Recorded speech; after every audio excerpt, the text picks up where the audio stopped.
24-25-26 माने फेब्रुवारियाव सानब्रैनि हाबाफारिजों बर' थुनलाइ आफादनि बोसोरसालिया जथुम्माया पाटगावनि बे सोरमांगा नदीनि बे सोरमांगा दैमानि सेराव जानो थांगासिनो दङ।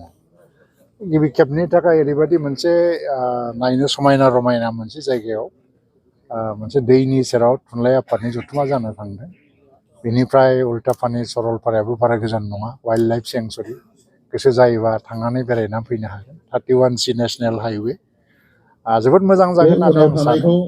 दिनै मोनसे खुन्थिया गायसननाय बे जथुम्मानि बे हाबाफारियाव आंखौ लेंहरनानै खुन्थिया गायसनहोनायनि थाखाय आं साबायखर जासिग्रोयो।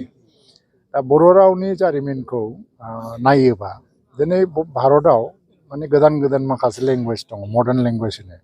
बे मडार्न लेंगुवेजफ्रा मोनफा मोनफा हिस्ट्रि दं जे माला बबे सेन्सुरियाव जोनोम जायामोन आरो मालै मारै बे भाषाया गठन जाबोखो। खारन दानि मडार्न लेंगुवेजफ्रा दा जेरै दं बिदि नंजोबामोन। बबेबा फिसा जातिनि लेंगुवेजफोरखौ लानानैसो मोनसे गिदिर रायजोनि एबा नेशनेल लेंगुवेज जाबोदों। स' there is an history of origin and formation also. खिन्थु बर' रावनि जोनोमा माला जाखो, बे बोरै फर्म जाबोखो, बिनि जारिमिनखौ खुनु जारिमिनगिरिया लिरलांनो हायाखै आरो।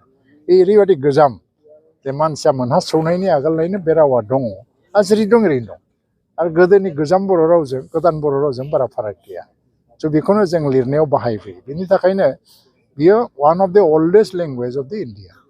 आरो बे मोनसे क्लासिक लेंगुवेज हिसाबै मोनसे मर्यादा मोननायनि मोनसे माबा दङ आरोखि, गुनागुन बा क्वालिटिफ्रा जायो।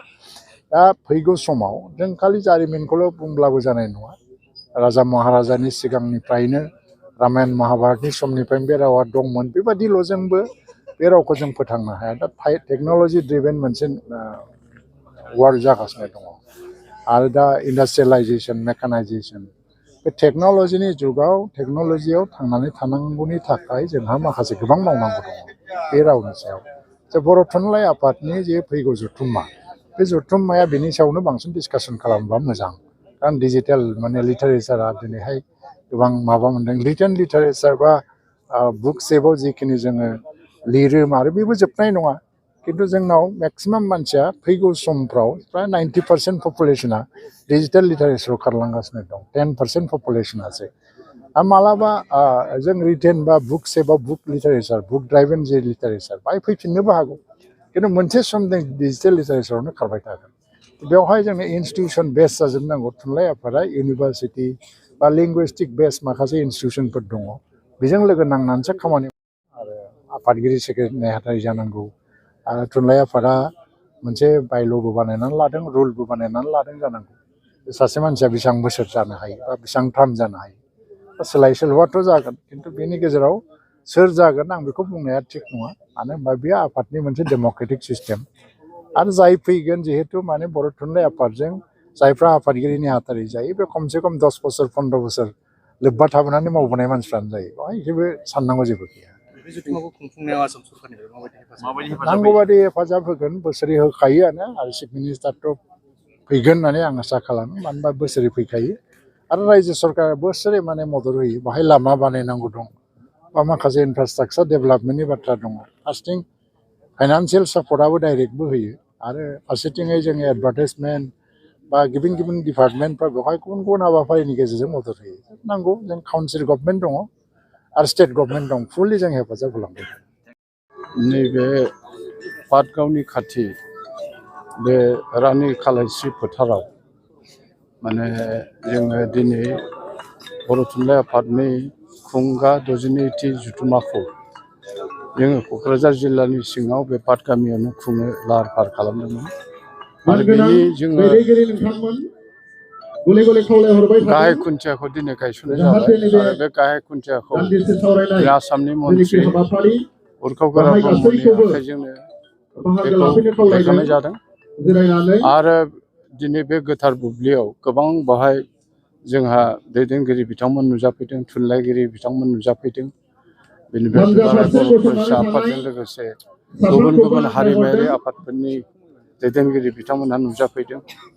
दा जोबोर गोजोनथाव बाथ्रा। जोङो आसाम सरकारनि बा सेबा आरो हायार सेकेन्डारिनि आनजादखौ नायनानै जोङो जुदिव 10, 11, 12, 13 फेब्रुवारि खालि जोङो लादोंमोन। नाथाय जोङो बे आनजादनि थासारिखौ नायनानै जोङो एसे फासयनानै जोङो 23, 24, 25, 26 बे सानब्रै हाबाफारिखौ जोङो लाबाय फेब्रुवारि दानाव। आरो बेवहाय जों आसा लाखिदों जोङो गाहाय आलासि हिसाबै जोङो दिल्लीनि सासे मुंदांखा थुनलाइगिरिखौ जोङो बेवहाय हांख्रायदों आरो आसामनि गिबि मन्थ्रि डक्टर हिमन्त बिश्व शर्माजों लोगोसे जोंनि बिटिआरनि चिफ आरो गुबुन गुबुन जोङो थुनलाइगिरिफोरखौ बेवहाय जोङो हांख्रायदों। आरो लोगोसे जोंहा माने देग्लाय बेयो माने जोंनि बे टार्मनि जिथु बर' थुनलाइ आफादनि जोबथा मोनसे टार्मिनेटिं सेसन आरो बे बिराद गुरुत्तपुर्ण बे गोनांथि जुथुम हिसाबै थान्दै मेला बेवहाय जागोन, खुंफुंनाय जागोन।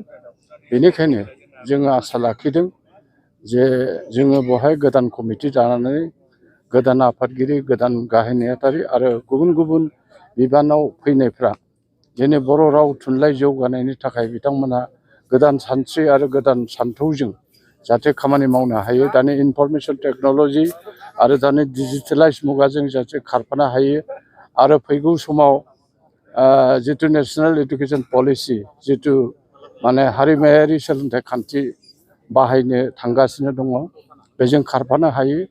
आरो जोंहा गोबां बर' बिजोंनि खामानि मावनो गोनां दं। कलेजनि प्रभिन्सियेलाइजेसननि खोथा दं आरो जोङो नर्थ बेंगलनि आलिपुरदुवार